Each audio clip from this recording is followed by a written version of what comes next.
Bonjour, bienvenue dans cette vidéo où je vais répondre à vos questions. Merci à toutes celles et ceux qui m'en ont envoyé.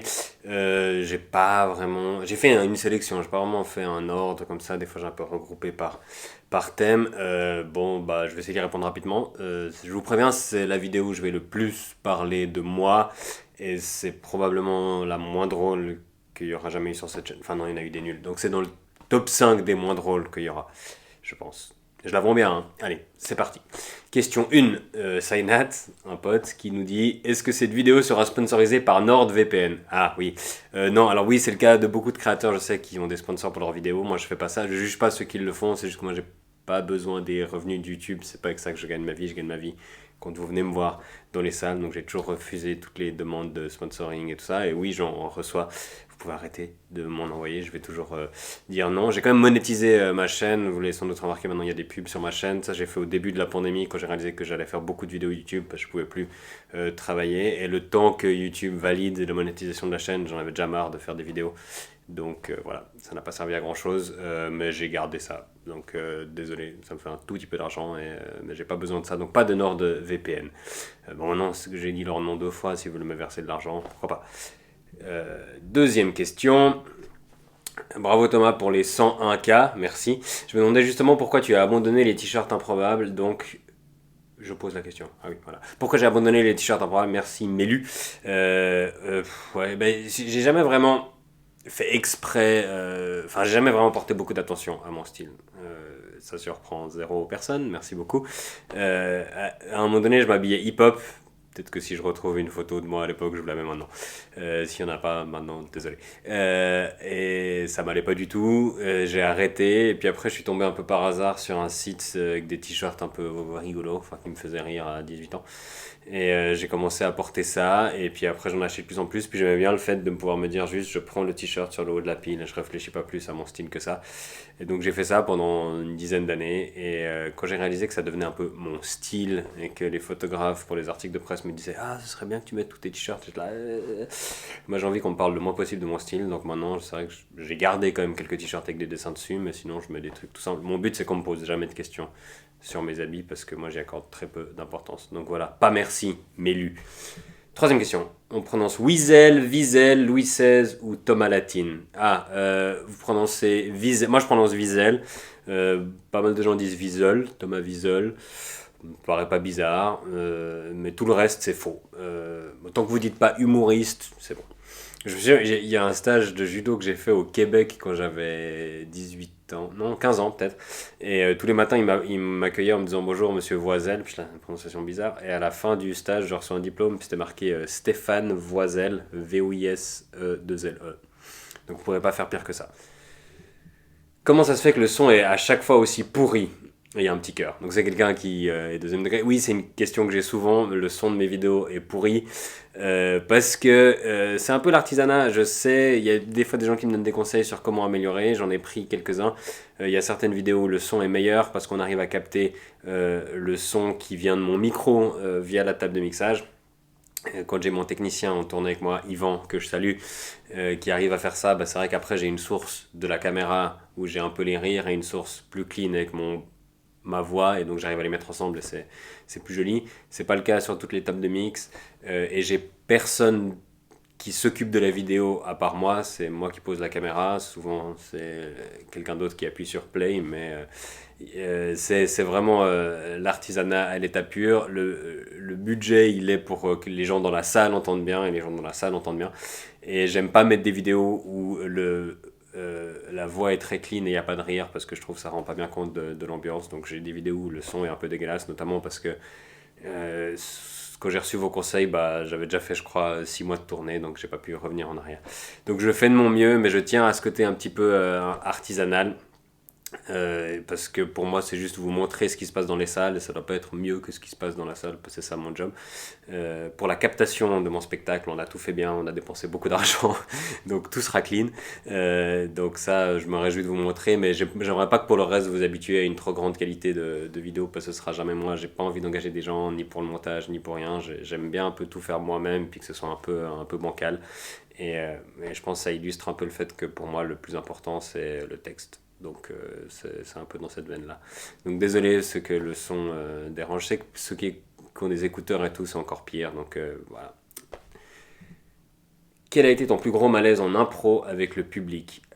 Déjà, je crois pas que j'utilise le terme impro parce que pour moi, c'est pas de l'impro. Pour moi, l'improvisation, c'est une discipline à part entière. Il y a des gens qui sont très bons, c'est vraiment construire un récit avec plein d'éléments. Il y a des formats très cool en impro.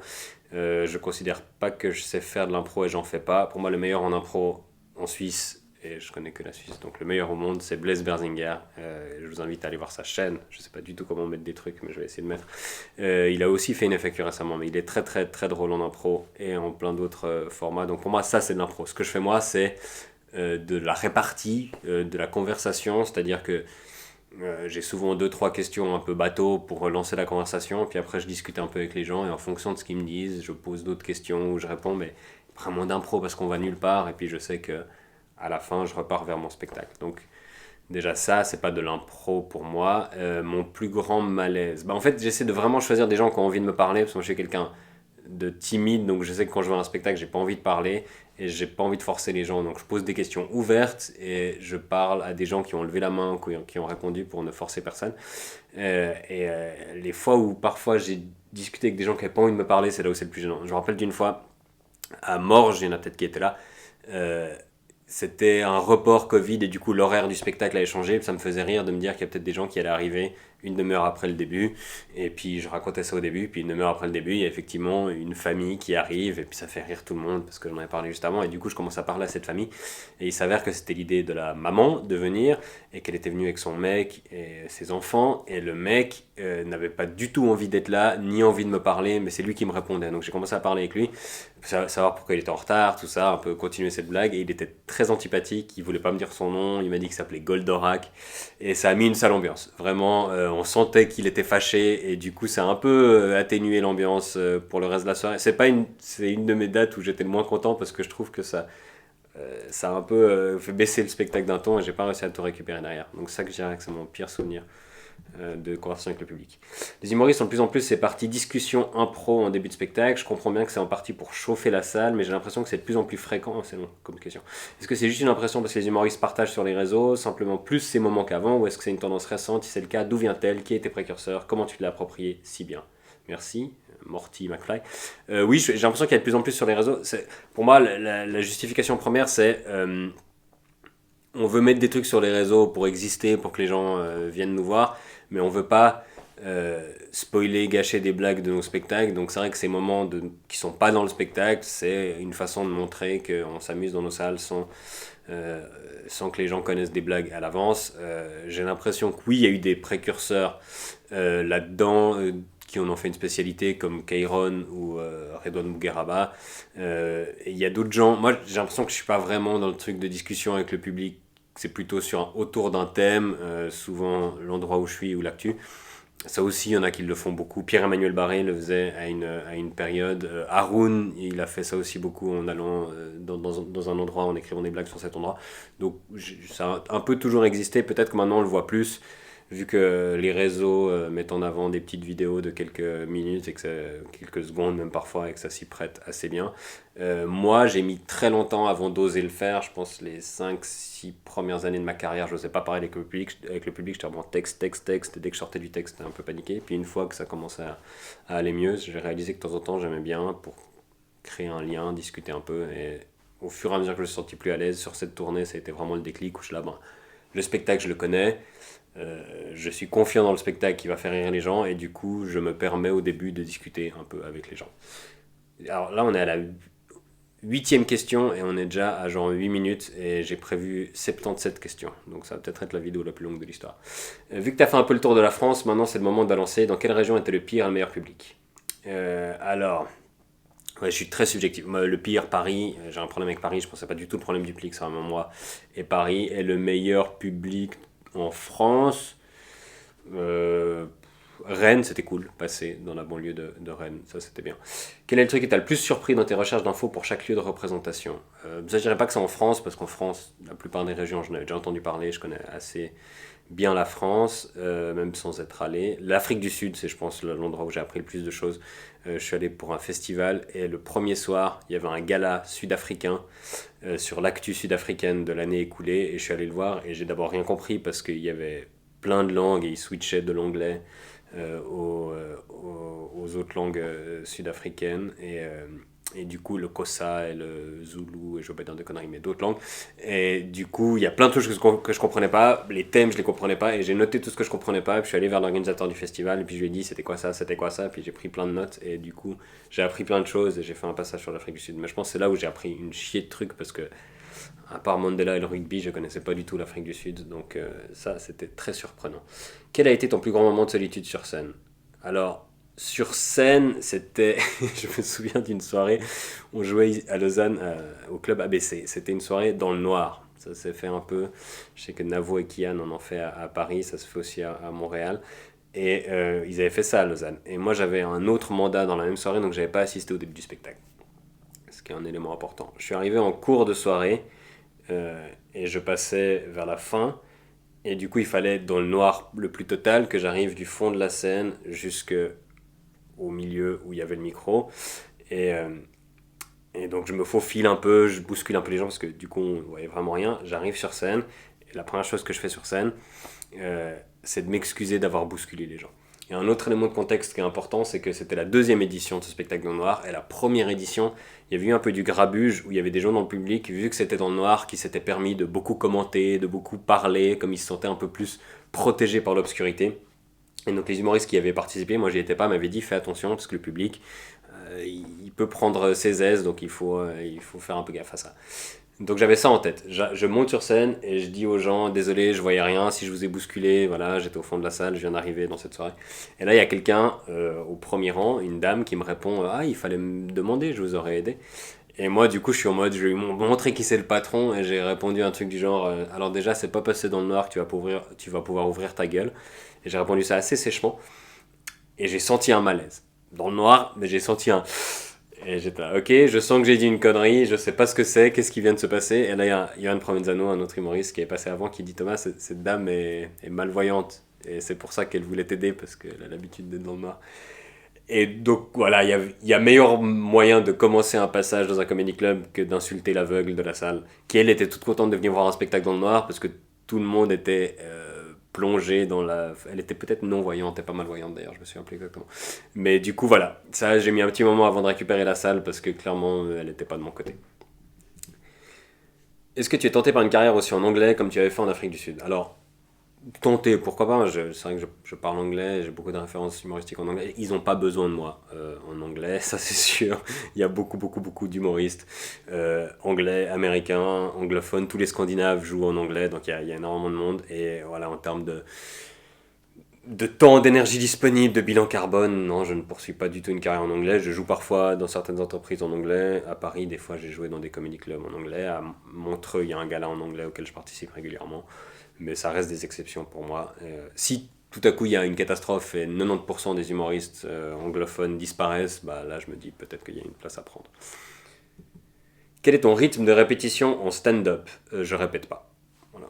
Parce que je suis pas comédien, donc si je répète et que je sais mon texte vraiment par cœur, après je le récite, puis ça perd de vivant. Alors je fais des soundchecks, parce que des fois, surtout quand c'est filmé, les techniciens ils ont besoin de se calibrer et tout ça, mais au soundcheck en général je discute, je dis ma phrase de début, ma phrase de fin. En général c'est bonjour, puis à la fin c'est bonne soirée. Donc non, je ne répète pas, je suis pas quelqu'un qui fait ça.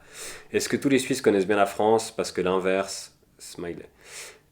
Oui, je crois qu'il y a vraiment une différence. Nous, on connaît bien la France, on consomme beaucoup les médias français, mais il y a un côté un peu masochiste parce qu'on consomme beaucoup les médias français et les produits culturels français, et après, on dit qu'on n'aime pas la France et qu'on n'aime pas les Français. Donc, je ne comprends pas forcément cette posture-là, mais c'est vrai qu'on est très au courant de ce qui se passe chez vous. On connaît beaucoup de vos célébrités, on connaît beaucoup de vos politiciens, de vos polémiques et tout ça, et vous connaissez pas grand-chose de la Suisse, à part les régions frontalières où il y a beaucoup de gens qui viennent travailler en Suisse et qui eux sont un peu plus au courant, mais je dirais que tout ce qui est un peu plus éloigné, notamment Paris, vous avez une vision très stéréotypée de la Suisse, vous confondez souvent avec la Belgique, et c'est parfois un peu vexant effectivement qu'on ait autant d'informations sur vous et que vous en ayez aussi peu sur nous, donc il y a un petit syndrome d'infériorité.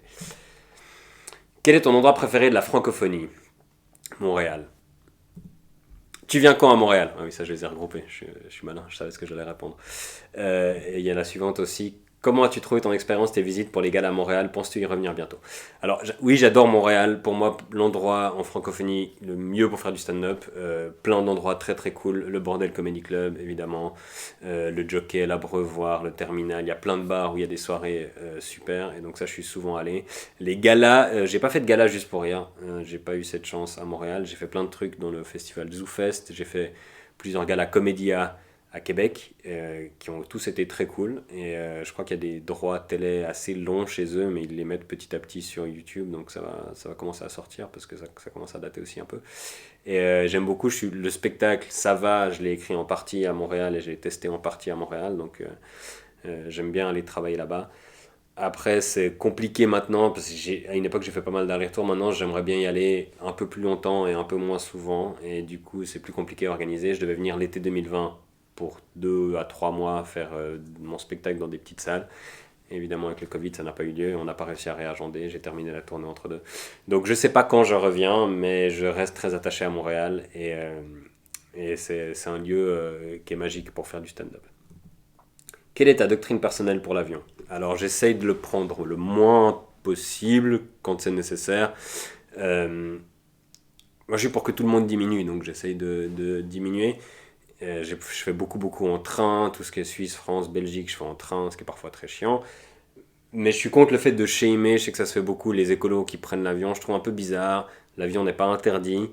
Même les gens qui prônent une interdiction de l'aviation, pour moi, bah, c'est bien de se battre pour l'interdire. Et le jour où ce sera interdit, bon, on respectera. Mais il y a un truc de. On aime bien aussi pointer du doigt quelqu'un qui milite pour montrer les trucs où la personne n'est pas parfaite, pour se dédouaner de soi-même ne pas faire d'efforts. Et ça, je trouve que c'est dommage d'utiliser ça comme excuse. Je trouve que les gens qui s'engagent sur des valeurs, ils ont du mérite. S'ils sont pas parfaits eux-mêmes, eh ben, c'est pas grave. Il faut être cohérent avec soi-même. On a tous des incohérences et on respire du CO2. Donc je trouve que le truc de pointer du doigt le moins de petits comportements, c'est pas constructif. Voilà ma doctrine personnelle. Salut, ça fait quoi à l'ego d'être aussi drôle et aussi peu connu? Comment tu te l'expliques? Merci, mon ego va bien. Surtout après un message comme ça où on me flatte. C'est toujours bizarre quand quelqu'un demande pourquoi on n'est pas plus connu. Ça fait un peu plaisir, parce que ça veut dire qu'aux yeux de cette personne, on mériterait de l'être. Mais moi, ça me met un peu mal à l'aise. J'ai un rapport un peu ambivalent avec la notoriété. C'est pas mon moteur. C'est un outil formidable et nécessaire pour faire notre travail. Ça permet de remplir les salles. Mais c'est pas pour moi une mesure de la qualité d'un artiste. Et je trouve que je suis bien assez connu en Suisse. Je pense que la personne qui pose cette question est peut-être pas en Suisse. Parce qu'ici, c'est plus l'inverse. Je pense qu'il y a des gens qui m'aiment pas. Ils trouvent que je suis bien trop connu pour mon talent. Et dans les autres pays francophones, je suis un peu plus underground. Parce que j'y suis beaucoup moins. Mais il y a un truc drôle. J'ai remarqué en France, par exemple, comme je suis pas du tout dans les humoristes les plus connus, c'est assez cool de m'aimer, de me citer comme un humoriste, ça donne un côté un peu hipster, genre je connais un mec pas connu, tandis qu'en Suisse c'est plus l'inverse, comme je suis parmi les noms qui reviennent souvent, c'est plus cool de me détester, c'est ça qui donne ou de pas m'aimer, c'est ça qui donne un côté un peu cool, genre ah non, moi, Wiesel je le trouve pas drôle, c'est plus original. Donc ça j'ai remarqué cette différence. 17ème question, si jamais quelqu'un compte à la maison. Comme disent les youtubeurs, bientôt le million d'abonnés. Non, cordialement. Tu imagines un jour faire les decodeurs? Non plus, très cordialement. Hello Thomas, est-ce que le sketch J'ai failli tuer une fille t'est vraiment arrivé? Bisous d'Alsace. Oui, ça m'est vraiment arrivé il y a très longtemps maintenant, c'est une histoire vraie. Euh, Romancé un peu pour la scène avec pas mal de blagues rajoutées, mais le truc de base est bien arrivé. Et c'est rigolo parce que cette vidéo qui a été filmée à Montreux, qui tourne pas mal, il y a des gens qui tombent dessus. Et, et parfois des enfants et des ados. Et ça m'arrive souvent que des parents ou des potes même qui ont des enfants me disent ah bah j'ai dû expliquer à mon enfant pourquoi il fallait pas souffler dans le vagin, merci beaucoup. Et donc je suis un peu là, ok, désolé, je sais pas ce que je dois dire, mais d'un autre côté peut-être que j'ai sauvé des vies. Enfin peut-être une vie, peut-être une demi-vie, c'est quand même très très rare ce genre de problème. Mais ça compte, donc je suis très content d'avoir réussi à médiatiser ce problème. Je crois que récemment il y a même eu un article d'un journal vraiment sérieux qui parlait de ce phénomène et qui me citait, puis j'étais c'était pas prévu.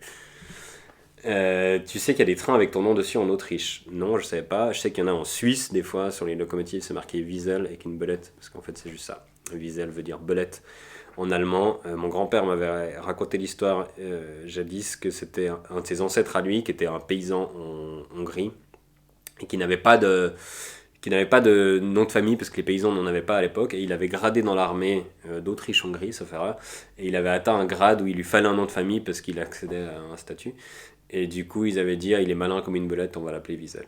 Aucune idée si c'est vrai, c'était l'histoire qui se racontait dans ma famille. Est-ce difficile pour toi d'être supporter du Lausanne Sport depuis quelques années? Oui, enfin ça dépend. Là, cette année, maintenant, ils sont descendus en challenging en deuxième division et ils gagnent beaucoup, donc c'est plus simple. Quand on est en première division et qu'on est dernier, c'est compliqué. C'est aussi compliqué au niveau éthique pour moi. On a été racheté par un grand groupe pétrochimique il y a quelques années et du coup, bah, évidemment, c'est un peu vendre son âme au diable. Et en plus, on n'a pas eu non plus les résultats qui vont avec le fait de vendre son âme au diable par rapport au PSG ou à Manchester City. Donc, oui, un peu compliqué, mais c'est le club de ma ville, je suis très attaché. J'ai des bons potes qui bossent pour le club, qui font des trucs bien avec eux. J'ai des bons potes qui ont joué. Je connais un peu moins les joueurs actuels parce que je commence à être vieux. Et j'ai joué récemment un match avec les anciens du Lausanne Sport contre l'équipe du Circuit Knie, quand je dis récemment, c'était il y a 2 jours. Je pensais que ce serait un match style folklorique, comme on fait parfois dans les tournois, machin, où il y a des enfants, où il y a vraiment des niveaux. Moi, j'ai jamais joué au foot, je suis vraiment très très nul. Je pense dans ma vie, j'ai dû faire 15 fois du foot. Et j'arrive là-bas et je vois sur la feuille de match qu'à une exception près, et la mienne, c'est que des anciens joueurs pros de mon équipe, dont certains qui ont joué pour l'équipe nationale. C'était très humiliant comme expérience d'être sur le terrain et de réaliser qu'au début, ils me donnaient des balles parce que ça les faisait rire. Puis au bout d'un moment, je voyais, il levait la tête dès qu'il voyait que c'est moi qui étais démarqué, il tournait de l'autre côté du terrain et il mettait de l'autre côté. Donc voilà. CFF versus SNCF. Bon, c'est pas vraiment une question, mais ok. Ah oui, puis à la suivante, est-ce que le train en Suisse c'est vraiment mieux qu'en France? Oui, oui, c'est mieux qu'en France. En Suisse, on critique beaucoup, c'est hors de prix en Suisse. Moi, je critique beaucoup la SNCF. Après, j'ai fait une tournée en France avec la. Je critique beaucoup les CFF et j'ai fait une tournée en France avec la SNCF et j'adore les CFF. C'est vraiment super ce que vous faites. Euh, Qu'est-ce qu'on a comme autre question? Comment tu es reçu en France par les élus quand tu fais tes spectacles? En Suisse, ils t'invitent dans des entreprises pour se moquer d'eux. Mais comment dire, vous y arrivez en bonne intelligence. En tant que Français, j'imagine que l'accueil est différent en France quand les mecs flippent, que tu tacles là où ça fait mal. Est-ce que c'est stressant? Mais je ne suis pas reçu par les élus, ni en Suisse, ni en France. D'ailleurs, c'est pas les élus du tout qui m'invitent. Parfois, on me dit, en France, c'est arrivé une fois, notamment, il y a le maire dans la salle. Et dans ce cas-là, je google rapidement, et puis j'essaie de trouver 5 ou 6 trucs, et puis de discuter un peu avec l'élu local. Mais non, c'est pas avec eux que c'est pas eux qui m'invitent et c'est pas avec eux que j'ai des interactions. Mais c'est vrai qu'en Suisse, quand je vais à un événement d'entreprise ou un événement de médias comme ça et qu'il y a des élus, bah, je pense qu'ils savent que je vais les tacler, mais c'est souvent, enfin, que sur des choses publiques et donc ça fait partie du job. Donc non, ça me stresse pas. J'ai fait très peu d'interventions privées en France. C'est pas vraiment dans la culture française, je crois, de rajouter un humoriste à la fin des trucs, ça commence un tout petit peu à l'être. J'ai fait notamment un forum de fintech, de technologie financière, je me souviens, il est programmé en toute fin de journée, il y avait des conférences pendant toute la journée, et donc j'étais allé tôt le matin, j'avais pris des notes toute la journée, des sujets je comprenais rien, et au moment où c'était mon tour de faire le débrief de la journée, je suis monté sur scène, et en fait ils avaient déjà démarré dans une autre salle, l'apéro de fin de journée, et donc j'ai fait devant 13 personnes mon débrief. Et ça, c'est peut-être ça mon plus grand moment de solitude sur scène, on peut changer l'autre. Non, ça c'était horrible. Est-ce que tu te coupes toujours les cheveux tout seul? Pas toujours, mais de temps en temps, j'ai un petit problème avec les coiffeurs. En fait, ils commencent à me parler, puis déjà moi j'enlève mes lunettes pour me faire couper les cheveux, donc je vois rien de ce qu'ils font. Donc ils font ça va comme ça, puis je sais pas, donc je leur remets, je dis un peu plus comme ça, je renlève, je vois plus rien. Et puis, ouais, je suis pas à l'aise avec le small talk, donc non, coiffeur, j'évite. Des fois, bah là, j'y suis allé. Ça, cette coupe de cheveux a été faite par un professionnel, croyez-le ou pas. Faut que je me recoiffe du coup. Par une professionnelle d'ailleurs. Non, j'ai une relation un peu ambivalente avec mes cheveux. C'est souvent moi devant la glace qui fait ah, c'est un peu long, puis je prends des ciseaux. Voilà, je suis pas fier. Lac de Genève ou lac Léman, ouais, bon.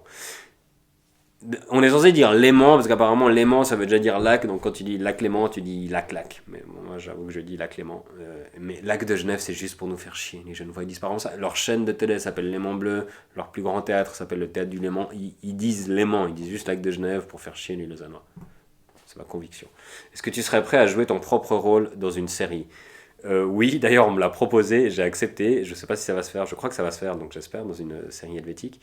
Et ça m'a fait rire parce qu'il y a pas mal d'autres humoristes sur ce projet et ils ont tous un vrai rôle où ils jouent un personnage et moi je joue Thomas Wiesel. Donc ils ont vraiment réussi à cerner ma palette de comédiens et ce qui était dans mes cordes. Donc ça va peut-être se faire, j'espère.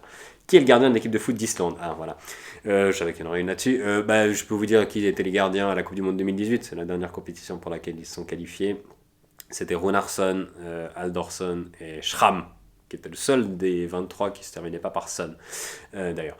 Et le titulaire, c'était Aldorsson. Je pense que c'est plus lui parce qu'il est très vieux. Je pense que maintenant, celui qui joue, c'est Runarsson parce qu'il a signé à Arsenal. Donc je pense que c'est le meilleur. Bon, il doit être en prêt, il est pas à Arsenal. Mais voilà. Fan de l'équipe d'Islande. On ose te dire bonjour si on te croise dans la rue. Oui, vous pouvez, mais moi je vous connais pas, donc je pense que je vais répondre bonjour. Puis voilà, ce sera un moment incroyable. Netflix t'a donné une réponse pour ton spectacle. Oui, ils m'ont donné une réponse, mais c'était la même réponse que quand j'ai demandé à Emma Watson d'aller boire un verre. Who are you?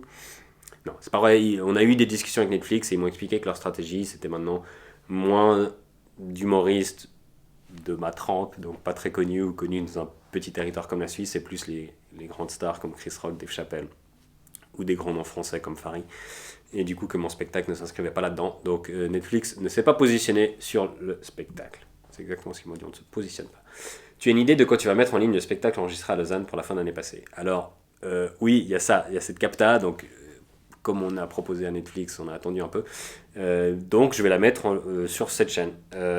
Et quand est-ce que je la mets? Bah, je me suis dit, juste avant de commencer à enregistrer cette vidéo, ce dimanche, ça marque mes 11 ans de stand-up parce que j'ai fait mon premier spectacle le 9 octobre 2011 et du coup je me suis dit ce serait rigolo de la poster pour mes 11 ans, donc dimanche soir. Donc je vais essayer, je sais pas, parce qu'il faut déjà que je monte celle-ci, que je la poste et puis je dois faire encore corriger les sous-titres de la capta. Donc j'essaye pour dimanche, mais sinon dans les prochains jours je vais mettre ça sur mon YouTube avec Premiere, machin, tout ça et puis je pense pas que je vais regarder moi parce que j'ai suffisamment vu ce truc. Mais j'essaierai de passer dans le chat, voir ce que vous en pensez. Donc, normalement, dimanche, si c'est pas dimanche, ne m'insultez pas. C'est qui le meilleur humoriste suisse selon toi? Nathanaël Rocha. Je donne toujours la même réponse parce que j'ai toujours le même avis. Pour moi, c'est le plus surprenant, c'est le plus original, c'est le plus talentueux. Il essaie tout le temps de saboter sa propre carrière en faisant des choix très bizarres, mais il est tellement drôle qu'il n'arrive même pas à s'auto-saboter. Il est en tournée en ce moment avec son spectacle, je l'ai vu, allez le voir, c'est très très drôle, c'est très différent de ce qu'ont fait les autres humoristes, c'est impressionnant, donc allez-y. Tu ne vas pas nous quitter pour la France, nous demande Brice. C'est une formulation assez bizarre. Je ne savais pas que j'étais en couple avec la Suisse. Non, mais en tout cas, je ne vais pas déménager en France. J'ai jamais fait. Il y a eu des périodes où je faisais pas mal d'allers-retours avec Paris et je n'étais pas très heureux. Euh, donc non, moi j'aime bien ma vie en Suisse, j'aime bien ma carrière en Suisse. Je vais travailler de temps en temps dans d'autres pays. Maintenant, j'ai prévu de rester, continuer à vivre à Lausanne. Peux-tu dire les raisons pour lesquelles ça n'a pas matché avec France Inter? Alors, ça n'a pas si mal matché que ça n'a pas matché avec Paris, je dirais. Je faisais les allers-retours, donc ça c'était un peu compliqué, parce que j'avais beaucoup de travail en Suisse aussi. Et en fait, j'ai arrêté, je me suis pas fait virer, il faut préciser quand même. J'ai arrêté parce que c'était début 2018, et le pilote qu'on avait tourné pour la RTS pour l'émission Mauvaise Langue avait été accepté, et donc j'ai arrêté France Inter parce que je me suis consacré à 100% à Mauvaise Langue pendant plusieurs mois, et donc j'avais plus le temps de faire les allers-retours et d'écrire une chronique par semaine, vu que je devais écrire une émission entière.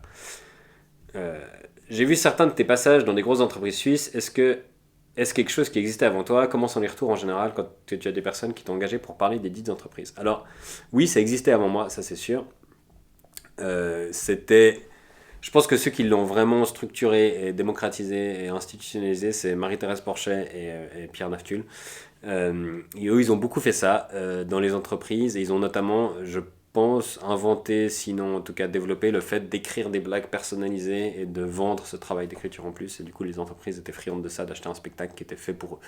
Et moi, j'ai commencé ma carrière en travaillant assez vite avec Pierre Naftul dans son écurie d'artistes. Et donc, je récupérais les mandats où le budget n'était pas suffisant, où l'opportunité ne convenait pas à Marie-Thérèse Porchet ou à Nathanaël Rocha qui était là aussi. Et donc j'ai vraiment commencé là-dedans. Et c'est comme ça que j'ai commencé à gagner ma vie avec l'humour. C'était d'abord en allant dans des entreprises où les gens avaient aucune idée qui j'étais et je venais faire le spectacle. Donc, ah oui, cette question, comment tu as eu l'idée de faire payer les compagnies pour venir chez elles les critiquer vertement? Bah, c'est pas moi qui ai eu l'idée, j'ai commencé comme ça. Et critiquer vertement, je dirais pas vraiment que c'est ça. J'ai fait des blagues sur les entreprises, alors quand on fait des blagues, parfois il y a une critique derrière. Je pense que les vidéos qui ont le plus tourné, c'est effectivement sur des grosses entreprises comme Nestlé, UBS, Crédit Suisse, où là je critique beaucoup, parce que j'ai beaucoup de choses à dire. Mais c'est la partie émergée de l'iceberg. Je fais beaucoup de spectacles des entreprises où la vidéo finit jamais sur Internet parce que c'est des trucs de niche, c'est des entreprises pas très connues. Et souvent, quand la personnalité sur laquelle je fais une blague n'est pas publique, je considère que ça n'a pas sa place sur Internet. Mais dans ces circonstances-là, les blagues sont pas toutes méchantes. Hello, lorsque tu envoies des punchlines sévères au conseil d'État, Freisinger, ou encore aux politiciens, dirigeants, staff des clubs de foot, est-ce que ces messieurs dames sont au courant avant ton intervention qu'ils vont en prendre pour leur grade, surtout concernant les politiques? Est-ce qu'ils ont un droit de regard? Est-ce qu'ils sont déjà revenus vers toi pour te dire que tu as exagéré? Est-ce que tu comptes faire d'autres interventions incroyables comme celle-ci où les partis politiques ne veulent plus t'inviter? De nouveau, partis politiques m'ont très rarement invité. Je crois que j'ai fait quelques fois le PLR des sections locales il y a quelques années et le PS par Zoom pendant le Covid. Mais le parti politique, c'est que c'est multilingue en Suisse, donc c'est compliqué de prendre des humoristes. Et sinon, quand c'est des politiciens à d'autres événements, bah, je dirais que c'est peut-être ceux qui ont le cuir le plus épais, les politiciens, parce ils ont l'habitude, et du coup, en tout cas, quand les caméras sont allumées, ils sourient et ils rigolent. Hors antenne, non, ils viennent. Souvent, je vais essayer de les serrer la main aux personnes que j'ai vannées, et j'ai jamais eu d'esclandre. Enfin, il y a eu un incident particulier avec un sportif qui était beaucoup dans la presse, et ça, je pense que tout le monde, enfin pas tout le monde, mais les gens ici en ont entendu parler. Et sinon, non, la plupart du temps, je sens que parfois il y a des gens qui aiment moins certaines de mes blagues, ce qui est leur droit. Mais comme j'utilise des mots, bah, c'est des mots en retour. Mais non, 99% du temps, soit les gens rigolent, soit ils gardent leur critique pour eux, ce qui me va très très bien. Comment organises-tu tes sketchs à la fin du discours, des notes et tu improvises? Ça te prend combien de temps? Alors non, j'improvise pas, tout est écrit. Parfois écrit à la dernière minute. S'il y a par exemple des discours avant moi, bah, je vais prendre des notes pendant tous ces discours-là. J'essaie d'arriver avec la moitié, voire deux tiers écrits à l'avance. Ça dépend le nombre de discours, de prestations qu'il y a avant moi. Si c'est deux discours de 5 minutes, bah, je vais avoir quasiment tout qui est déjà écrit. Si c'est une journée entière, bah, je débarque avec une feuille quasi vierge. Et puis après, bah, je prends mon ordi ou mes feuilles si j'ai eu le temps d'imprimer, je monte sur scène, puis j'essaie de lire le moins possible, mais comme je viens d'écrire, j'ai pas eu le temps d'apprendre. Et voilà, combien de temps ça me prend? Bah, ça, je veux pas dire parce que souvent c'est un des critères pour déterminer mon prix. On dit combien de jours ça me prend, donc je veux pas dire combien de temps ça me prend. Parce que des fois, on dit un peu plus pour qu'on me paye. Euh, Comment fais-tu les recherches sur les lieux où tu vas jouer? Bon, tout simple, les moteurs de recherche, Wikipédia, les articles de presse. Comme moi, je fais une veille médiatique tous les jours avec pas mal de titres de presse que je suis. Quand j'ai mes dates à l'avance, bah, je sais, bah tiens, je vais jouer à Pau dans 6 mois. Donc tous les articles sur Pau, je les mets de côté. Et puis le jour où je joue à Pau, bah, je ressors tous les articles, puis je parle de ça. Et puis j'essaie aussi de parler aux organisateurs, aux organisatrices quand j'arrive sur place. Qu'est-ce qui s'est passé dans la région? Est-ce qu'il y a un truc rigolo? Est-ce qu'il y a des personnes marquantes qui viennent ce soir? Donc j'essaie un peu de récolter les infos tout au long de la journée aussi. Lors des représentations en entreprise, c'était un thème qui vous intéresse. Bon, je les ai un peu regroupés aussi. Il y a eu des vannes qui ne sont vraiment pas passées, du genre arrêt de la représentation avant le refus, avant la fin ou refus négociation pour rémunération par la suite. Non. J'ai jamais eu l'événement de Marc Rébillet, c'était au Touquet où il dit fuck Macron et on veut l'empêcher de terminer. Euh, mais le pire que j'ai eu, c'était pendant le Covid où on m'engageait pour faire des vidéos, souvent pour vu que les cérémonies étaient dématérialisées, puis souvent c'était une cérémonie vidéo, parfois on m'a engagé pour faire des petites vidéos à mettre dans les cérémonies. Et là, le problème, c'est que comme j'envoyais la vidéo à l'avance, et puis qu'ils la voyaient à l'avance, bah, ils avaient un droit de regard de facto, vu que c'était à eux de la diffuser. Et là, j'ai eu des problèmes de censure. Enfin, de censure, il y a eu une université en Suisse et un hôpital en Suisse où il y a certaines blagues que j'ai faites qui leur ont pas plu, et je crois qu'ils les ont. L'université en tout cas n'a pas diffusé genre un tiers. J'avais fait 3 vidéos, ils en ont diffusé 2. Et l'hôpital, je crois, a coupé une ou deux blagues. Et ça m'a un peu énervé parce que ouais, pour moi c'est pas le deal et je pouvais rien y faire. Donc ça m'a convaincu de ce dont j'étais déjà convaincu, que c'est 1000 fois mieux en live parce qu'on vient pas me couper le micro en live, on me laisse dire. Et puis s'il y a deux blagues qui n'ont pas plu, bah, il y a deux blagues qui n'ont pas plu. Ça fait partie du job. Mais je dirais pas qu'il y a des vannes qui sont vraiment mal passées, ou en tout cas je l'ai pas su. Voilà. Vous n'avez jamais eu peur de vous faire casser la figure quand vous chambrez les gens en direct? Non, bah, je cours très vite déjà. Pas vrai malheureusement. Bah, il y a une fois où j'ai eu un peu peur de me faire casser la figure, mais au final, c'est allé, ça s'est vite calmé.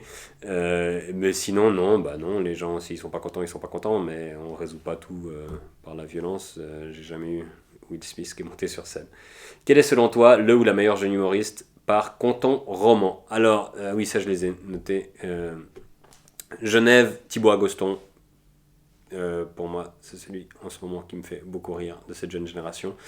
Euh, Neuchâtel, Grégory Cobb, qui a fait une ou deux de mes premières parties, qui me fait rire. Jura, Aurélie Cuta, vous connaissez peut-être, elle est dans 52 minutes, elle fait les portraits des invités de 52 minutes notamment. Je ne sais pas si elle se définirait elle comme humoriste, mais moi je la trouve drôle.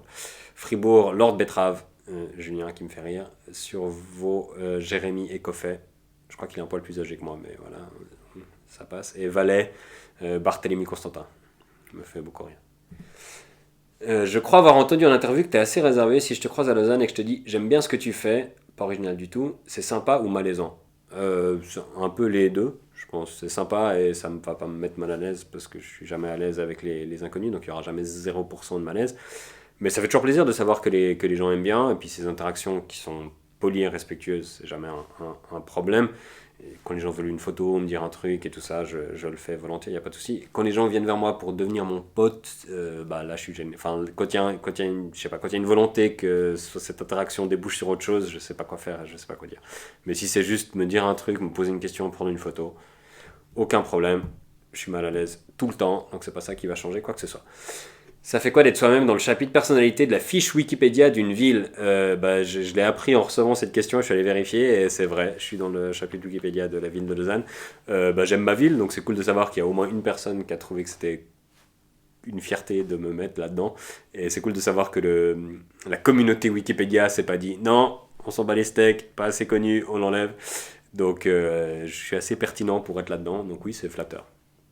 As-tu déjà rencontré Joël Dicker? Tu me fais beaucoup penser à lui. Merci pour ces tranches de rire que tu nous sers avec parcimonie. À ton prochain spectacle à Genève. Ok, la fin c'est juste. Ok. Oui, j'ai déjà rencontré Joël Dicker. Tout au début de ma carrière, je faisais des chroniques dans une émission qui s'appelle L'Agence. Sur la première, ça a suivi de l'émission qui s'appelait La Soupe est pleine. Et Joël Dicker avait été invité pour pas son premier livre, mais son premier succès, La vérité sur l'affaire Harry Kéber. Et j'avais la tâche de le chroniquer. Et c'était une période où il explosait tout. Il avait gagné le Goncourt des lycéens. Il était en shortlist pour le Goncourt. Et il m'énervait beaucoup parce que moi, à l'époque, je crois que j'avais 22 ans peut-être. Lui, on avait 3 ou 4 de plus. Énormément de succès, beau gosse, à l'aise dans les interviews. Donc j'ai fait une chronique où j'ai dit à quel point il m'énervait, à quel point j'étais un peu jaloux quand même. Et il avait beaucoup ri, j'avais bien aimé sa réaction, on avait discuté un petit peu, j'avais beaucoup aimé le bouquin d'ailleurs. Et après on s'est recroisé quelques fois sur des plateaux au fil des années, et ensuite on est devenus potes, et on se voit de temps en temps, et il est venu voir mon spectacle dans une toute petite salle à Carouge, le Caustic Comedy Club, c'était très sympa, et on se fait de temps en temps des bouffes, et il m'a donné pas mal de conseils qui m'ont beaucoup aidé, donc je suis reconnaissant. Et j'aime beaucoup Joël. Voilà. Y a-t-il des moments où vous vous êtes censuré par peur de vexer une ou plusieurs personnes? Non, censurer, mais non, je dirais pas censurer. Alors, censure, autocensure, c'est souvent de façon très négative qu'on l'utilise, parce que c'est négatif, mais dans l'écriture, il y a toujours une sélection. Pour moi, 95% du temps, si j'enlève un truc, c'est parce que je le trouve pas assez drôle, pas assez clair, pas assez pertinent, pas assez original. Parfois, c'est parce que je pense que ça va être plus vexant que drôle, et dans ce cas-là, oui, oui j'enlève. Je me trompe dans les deux sens, hein, mais sur des sujets sensibles, si c'est pas assez marrant, on sait que ça va mal terminer, donc des fois ça vaut pas la peine. Donc oui, il y a plein de moments où je pense que j'ai enlevé des blagues, puis je me suis dit, elle va vexer quelqu'un, puis elle est pas drôle. Est-ce que la cancel culture te fait peur? Non, non. Moi j'ai pas peur des trucs qui n'existent pas, comme les fantômes, la cancel culture, la finance éthique, la théorie du ruissellement. Ciao, tu as été touché par la cancel culture. Oui, j'ai mis les deux à la suite. Non, mais c'est quand même un truc qui revient souvent maintenant. Quand j'ai commencé ma carrière, c'était en pleine affaire Dieudonné. Je sais pas si c'était la troisième, la quatrième ou la 12e, mais en pleine affaire Dieudonné. Tous les journalistes me posaient des questions sur l'affaire Dieudonné. Je savais pas trop quoi répondre. Moi, j'ai jamais vraiment écouté Dieudonné, ni avant, ni après ses affaires.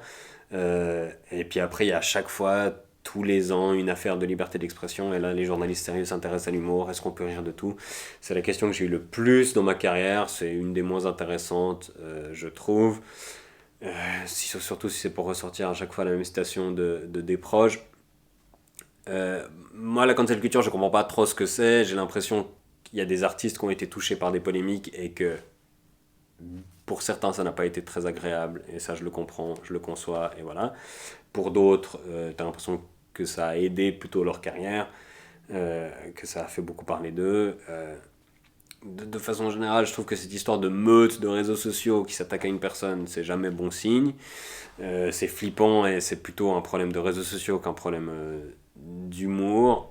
Et je trouve que quand cette culture, c'est un espèce de néologisme qui du coup permet de foutre un peu les boules aux gens et que c'est bien pratique pour défendre un espèce de statu quo. Parce que si on dit qu'on est contre la cancel culture, ça veut dire qu'on veut que tout soit comme avant. Et c'est vrai qu'il y a une catégorie de gens qui aimeraient que tout reste comme avant. Et voilà, je me reconnais pas du tout dans cette polémique.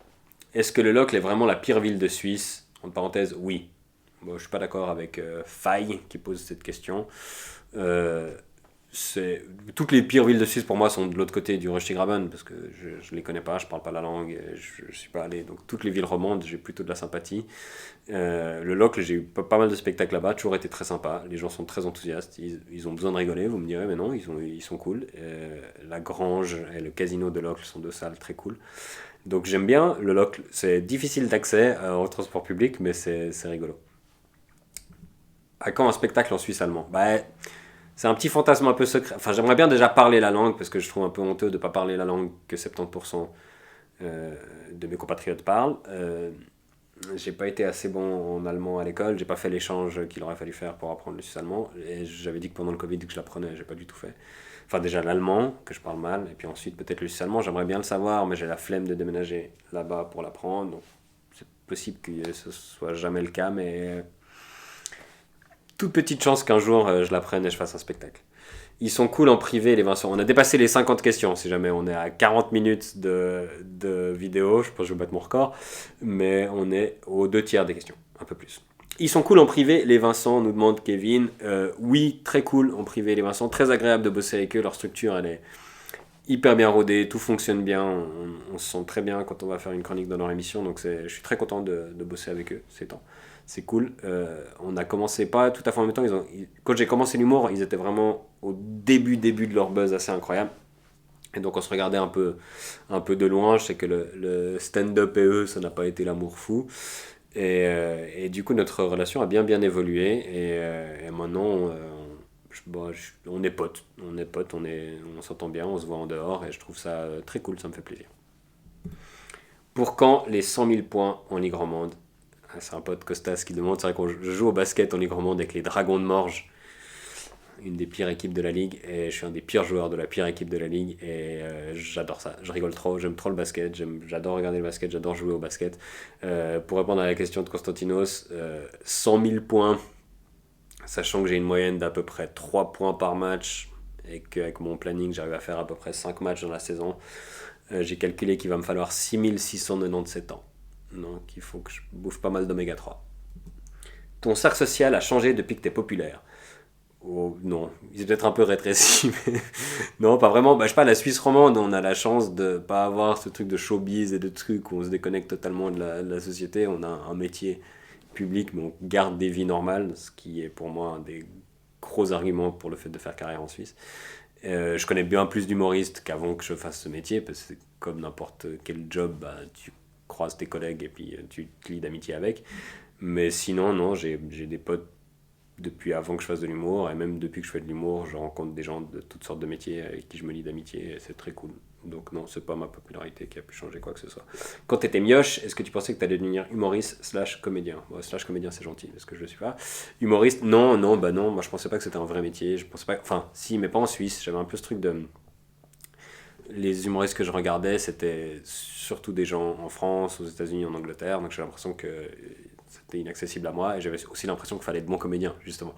Parce qu'à l'époque où je regardais des spectacles d'humour, je connaissais pas vraiment le stand-up anglo-saxon de prime abord, je regardais plutôt les inconnus, des proches, Gad Elmaleh, Jamel Debbouze, qui étaient tous d'excellents comédiens. Je savais que j'étais pas bon comédien, je faisais du théâtre et j'étais pas du tout dans les meilleurs de mon cours de théâtre, donc je me disais non, ça va pas le faire, ce sera un hobby. Puis après, j'ai découvert des humoristes qui étaient moins comédiens, et puis j'étais, ah, mais si on est drôle et qu'on sait raconter une blague, on n'a pas besoin de savoir jouer la comédie. Et après, j'ai rencontré Nathanaël Rocha, et à partir de là, je me suis dit, ah, on peut même faire ça en Suisse. Et donc, je l'ai fait, voilà. Mais pas quand j'étais mioche. L'an dernier, je voulais te dire bonjour dans un bar, mais je n'ai pas osé, j'ai bien fait. C'est quand même fou le nombre de gens qui me demandent un mode d'emploi sur comment ils doivent se comporter quand ils me croisent. Donc, ouais. Bon, t'as bien fait, je sais pas si t'as bien fait de pas me dire bonjour dans un bar, je pense que t'aurais pu me dire bonjour. C'était sans doute pas moi d'ailleurs, parce que je reçois encore beaucoup de sosies, et bien des sosies de merde, hein, parfois même un peu vexant. On m'a envoyé un sosie, il avait 55 ans la semaine passée. On m'a dit ton sosie de 55 ans. Non, non, non, ne faites pas ça. Mais oui, venez me dire bonjour si ça vous fait plaisir. À vous, hein, parce que de nouveau, si vous pensez que ça fait plaisir à moi, non, mais si ça vous fait plaisir de me dire bonjour et de me dire un truc, faites-le. Que penses-tu de certaines de tes collègues qui reprennent toujours les mêmes sketchs contrairement à toi? Rien. Enfin, les gens font bien ce qu'ils veulent. Moi, je me souviens, j'ai un pote qui faisait souvent la même chose et il me disait c'est le meilleur truc que j'ai fait et tant qu'il n'y a pas tout le monde qui l'a vu, je vais continuer de le faire. Et je comprends ce principe. Euh, je sais qu'en France, ça se fait de jouer très longtemps le même spectacle jusqu'à qu'on l'ait exploité au maximum, parce surtout que ça va un peu crescendo. Euh, Il y a un gros désavantage dans l'humour par rapport à la musique, c'est que les gens, quand ils ont déjà vu une blague, ils n'aiment pas la voir une deuxième fois. Tandis que quand on va à un concert, on veut entendre la chanson qu'on écoute tout le temps. Quand on va à un spectacle d'humour, on veut que des nouveaux trucs. Donc je trouve ça un poil ingrat, je le comprends, parce que c'est vrai qu'une blague, il faut que ce soit surprenant, et du coup c'est mieux les premières fois. Mais il n'y a pas de jugement pour moi sur les gens qui veulent jouer les mêmes sketchs pendant longtemps, et ils ont bien le droit de faire ce qu'ils veulent. Moi je sais que je me lasse de mes trucs assez vite, donc moi je change, mais c'est par rapport à moi. Est-ce que c'est dur de recevoir beaucoup de critiques? Oui, oui, c'est dur. On développe forcément une carapace et une certaine distance. Moi, ce qui m'aide, c'est que j'essaie de penser un peu en mode macro, une espèce de tendance générale que j'essaie de dégager des commentaires. S'il y a plein de personnes qui disent la même chose, je me dis, bah, il doit y avoir un truc. Et j'essaie de ne pas focaliser sur une ou deux personnes, dans un sens comme dans l'autre, les gens très dithyrambiques ou les gens très critiques. Et puis je demande des avis parfois de gens en qui j'ai confiance, et là oui, je me focalise sur une personne. Mais les inconnus, j'essaie constamment de me rappeler que c'est l'avis d'une seule personne et que ça les concerne eux plus que moi. Est-ce que tu t'attendais à ce succès sur YouTube? Est-ce que tu avais des attentes? Bon, déjà, ça me fait plaisir qu'on parle de succès sur YouTube, parce que je me rappelle pendant longtemps, quand j'avais une vidéo qui dépassait 2000 vues, j'étais là, ah, les gens aiment bien. Euh, non, alors je m'attendais pas du tout à ce succès. D'ailleurs, j'ai mis ça là parce que je viens de le recevoir. Je trouve ça. Voilà. Ça m'a un peu flatté, honnêtement. Ça a jamais été une priorité vraiment pour moi YouTube, à part pendant le Covid, comme je l'ai dit, par dépit. Mais ça a toujours été pour moi un moyen de faire venir les gens dans la salle. J'ai jamais été pour moi un créateur de contenu, un vidéaste. C'est pas des termes dans lesquels je me reconnais. Et d'ailleurs, la qualité technique de mes vidéos en atteste. Je pense que c'est la qualité et le montage et le son le plus merdique de toutes les chaînes qui ont plus de 100 000 vues. Je suis presque un peu fier. Mais je suis content parce que ça me permet de toucher pas mal de gens sans bouger. Et puis après, quand je vais à ces endroits, bah, c'est pas rare qu'on me dise je te connais via YouTube. Donc je trouve que c'est un moyen cool. C'est pas l'endroit où je suis le plus à l'aise. Et faire ce que je fais maintenant, de parler à une caméra tout seul, voilà. Je ne dirai rien. Le meilleur souvenir de ta tournée, quand ça s'est terminé, c'était long, et c'était dur, et c'était pendant le Covid, et c'était bien la merde. Mais non, il y a eu plein de moments très cool. Servion, c'était super. Ceux qui étaient là au théâtre Barnabé de Servion, il y a à peu près un an, même quasi pile un an, je pense. Une soirée très cool. Il y avait Janine, notamment, au premier rang, qui était très participative et qui était très drôle. Merci Janine, big up. Et la salle est super. Théâtre Barnabé de Servion, si vous avez l'occasion d'y aller. Servion, j'ai dit Servion. Très bonne ambiance. À quand le Wiesel Comedy Club? La suivante. Est-ce que tu as déjà pensé à ouvrir ta propre salle de spectacle comme Jamel Kev? Alors, j'y ai pensé. À une époque, avec Charles Nouveau, on en parlait même un peu. Mais non, beaucoup trop la flemme pour ça. Je pense que c'est compliqué en Suisse aussi d'avoir une salle qui fait que de l'humour. Il y en a à Carouge, le Caustic Comedy Club que j'ai cité, le 13 Comedy Club à Lausanne, qui est la cave du XIIIe siècle, le Strap à Fribourg. Mais tout ça, ouais, c'est beaucoup de travail. c'est beaucoup de métiers différents qu'il faut exercer et qui ne m'intéressent pas. Donc non, il n'y aura jamais. Déjà, ça ne s'appellera pas du tout Louiselle Comedy Club. Mais non, je pense pas que je vais gérer une salle un jour. Faut jamais dire jamais. Mais non, déjà, je suis pas assez fan d'humour et de mon métier pour vouloir encore en bouffer à toutes les sauces tous les jours. Pourquoi ton nombre d'abonnés augmente sur YouTube mais pas Instagram?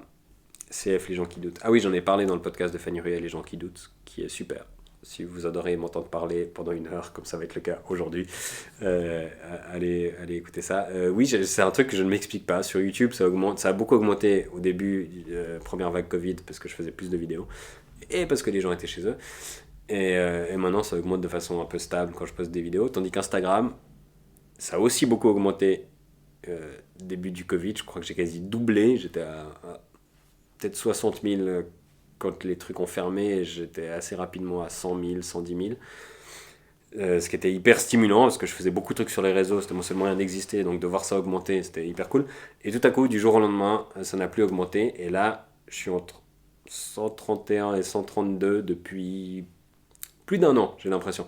Ce qui est assez bizarre, on ne sait pas ce que font ces GAFA avec leurs algorithmes, on ne sait pas si c'est nous qui sommes devenus nuls tout à coup. Et puis c'est ça qui est con, c'est que on fait pas des blagues pour scruter un petit chiffre et pour voir si ça plaît aux gens, mais comme il y a ces chiffres, ben, on les regarde et puis on en dérive de la valeur et ça me fait chier. Donc ça me fait chier, mais je monte plus.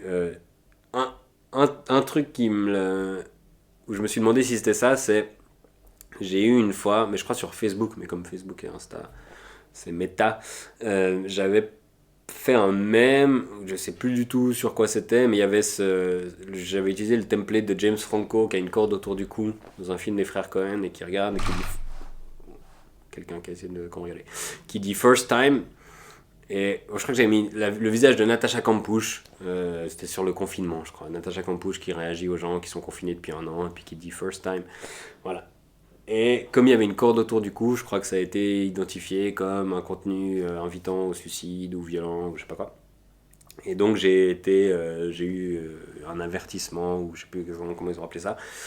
Et depuis ce moment-là, je sais plus exactement si c'est exactement ce moment-là, mais il me semble que c'était la même période. Depuis ce moment-là, j'ai plus gagné de followers. Donc je sais pas, des fois les Instagrammeurs parlent de shadow ban ou de ce genre de trucs, j'ai aucune idée. Si quelqu'un bosse chez Meta et a une explication, je veux bien. Mais en tout cas, ça fait un an que je ne gagne plus de followers. Bonjour Thomas, est-ce que Yann Barthès est sympa? Alors, il y a 2016 qui a appelé, ils veulent récupérer leurs questions. Non, non, ça me fait plaisir, ça me remonte un peu dans le temps, on me la posait beaucoup, beaucoup, beaucoup à l'époque. J'ai rien de mal à dire sur Yann Barthès. Il a toujours été très sympa avec moi. Il adore la Suisse. Il a grandi pas loin de la Suisse, en Haute-Savoie. Et donc il était toujours content de me voir. Il avait toujours un truc à me dire sur la Suisse ou une question à me poser. C'était très très cool. Plus grande satisfaction entre avoir une chronique sur France Inter et faire la grande scène à Paléo. Bon, c'est bizarre parce qu'il y a un des deux que j'ai fait et l'autre pas. Et je pense que j'aurais pas du tout envie de faire la grande scène de Paléo. J'ai horreur des festivals, donc Paléo non. Même cette année, j'avais pris des billets pour Orelsan. Et quand le programme est sorti et j'ai vu qu'Orelsan commençait son concert à minuit, j'ai revendu mes billets parce que je me voyais pas passer toute l'après-midi et la soirée à Paléo en attendant le concert que je voulais voir puis rentrer au milieu de la nuit. Donc je suis vieux. Et j'ai de la peine avec les foules. Un film, une série suisse. Ok, j'imagine que je dois citer un film et une série suisse. Pour voir si j'en connais une. Non, bah, alors, une série suisse que j'ai vue récemment qui est cool, c'est Wilder. Enfin, j'ai vu la saison 1, trouvé sympa. Et un film suisse que j'ai vu, Lionel Bayer, Les Grandes Ondes, sur la Révolution au Portugal. Des journalistes suisses qui sont au milieu de la Révolution, des œillets. Je trouvais ça cool. Est-ce que la prochaine fois qu'on se croise, on peut faire un selfie? Ouais, donc il y a vraiment besoin d'un monoplace. C'est fou le nombre de gens qui me croisent et qui osent pas. Donc ça veut dire que toute ma propagande fonctionne. Oui, si vous voulez un selfie, demandez-moi un selfie, que je voulais que je vous dise, que ça peut me foutre. Non, c'est pas vrai. Si ça vous fait plaisir, ça me fait plaisir de vous faire plaisir. Est-ce que tu écris seul? Oui, j'écris seul. C'est un des seuls trucs que je sais faire. Donc si je fais pas ça moi, la personne qui écrit mes blagues pourrait les faire elle. Non, parfois je sollicite l'avis des copains quand même. Surtout quand c'est une chronique que j'ai pas le temps de tester avant ou quand c'est une intervention en one shot dans une entreprise. Des fois, j'envoie le texte. Bon, dans les entreprises, en général, j'ai pas le temps d'envoyer le texte à qui que ce soit parce que j'ai terminé 5 minutes avant. Mais une chronique, des fois, je dis ouais, est-ce que t'as pas une idée de blague ou est-ce qu'on comprend. Euh, et quant au spectacle, bah parfois, quand je vais le tester quelque part, quand j'ai des rodages, l'humoriste qui fait ma première partie ou des fois d'autres humoristes qui viennent me donnent deux, trois idées. Et, elles sont souvent bonnes. Donc oui, parfois j'ai des retours des copains qui m'aident à améliorer le truc, mais j'écris seul. D'ailleurs, je remercie les potes qui m'ont aidé. Nathanaël Rocha m'aide souvent à Paris, à Panayotis Pasco et Jason Brokers qui me filent des coups de main de temps en temps. Benjamin Descoster et Yann Marguet. Voilà, c'est un peu les gens avec qui on échange des textes. Ça fait quoi de devenir influenceur? C'est quelqu'un qui veut m'énerver. Je pense que c'est fait exprès pour me faire chier. J'ai toujours détesté les influenceurs. J'ai jamais compris. Bon, j'aime pas la pub déjà. Je suis un peu anti-consumériste, comme on voit avec le fait que j'expose mes trophées.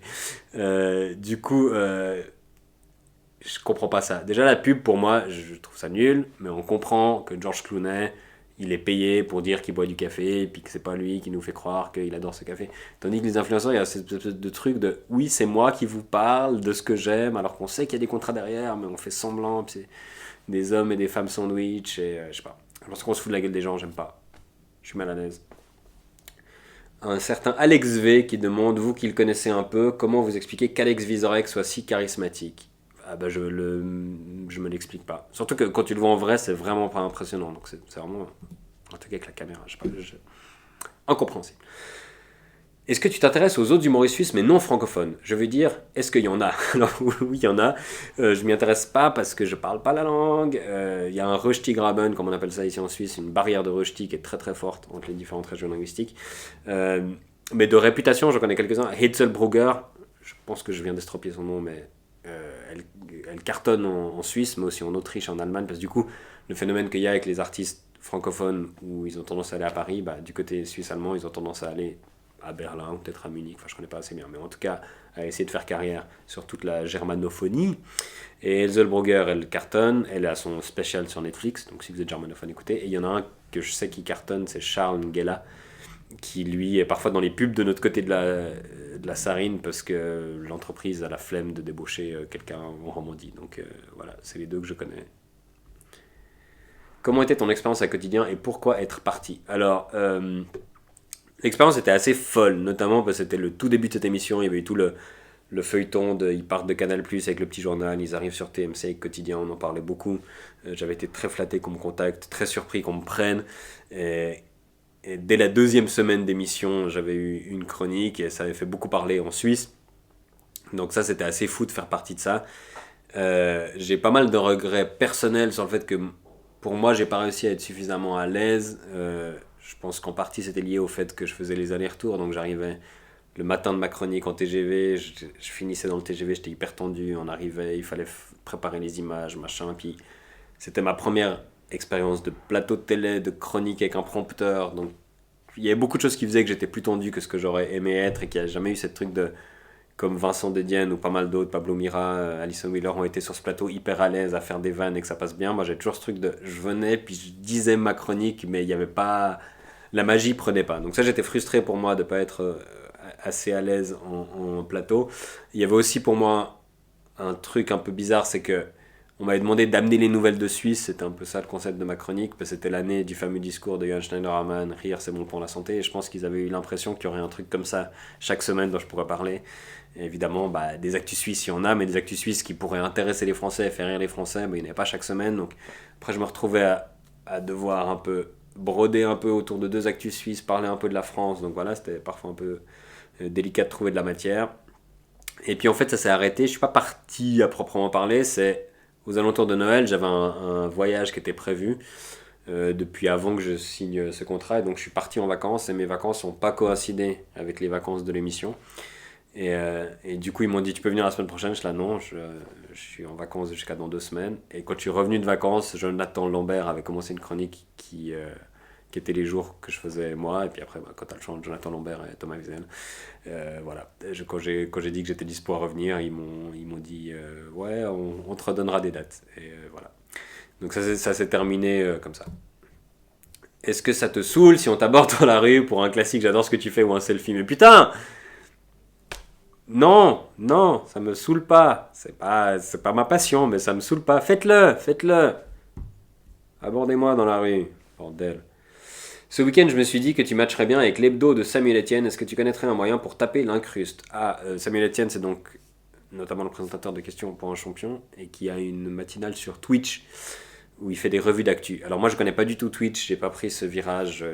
Le streaming, je joue pas aux jeux vidéo, donc j'ai une distance assez euh, je sais pas pourquoi je fais ce geste, mais je suis pas très à l'aise avec le streaming. J'ai l'impression que c'est très chronophage, qu'il faut être très présent très régulièrement, beaucoup d'heures, donc ça ne m'attire pas du tout. Donc je connais pas. Et surtout, bah, ce truc se passe à Paris. Et voilà. Enough said about Paris. Y a-t-il un ou une humoriste avec qui tu rêverais de travailler et qui ça n'a jamais pu se faire? Non. Non. Bah, je suis nul pour le travail en groupe, donc c'est nul comme réponse. Hein, mais non, une fois j'ai croisé Jeff Ross, qui est le spécialiste du roast aux États-Unis. Je lui ai demandé un selfie, ce qui est déjà rare pour moi. D'abord, j'ai demandé dans ses FAQ est-ce que ça le saoulerait si je lui demandais un selfie. Je lui ai demandé un selfie et Charles Nouveau, qui était là aussi, on était à Montréal, lui a dit que j'étais un peu son équivalent en Suisse, ce qui est beaucoup trop flatteur et qui m'a fait plaisir. Et lui, il a même fait semblant de ne pas en avoir rien à foutre. Donc voilà, c'était chou comme moment. Mais sinon, non, moi j'ai beaucoup plus de fascination pour les sportifs que pour les collègues humoristes. D'ailleurs, ce soir-là, celui qui présentait le plateau à Montréal, c'était Blake Griffin, joueur de NBA, qui est très drôle d'ailleurs. Et j'étais beaucoup plus starstruck devant Blake Griffin que Jeff Ross. Ça te dit d'aller boire des canons un soir à Lausanne? Bah non, bah ça non. Ça typiquement non. Puis en plus, moi je suis très jugeant. La personne qui m'écrit ça, je vois qu'elle a .eth dans son nom Twitter, donc ça veut dire que c'est quelqu'un qui a des Ethereum.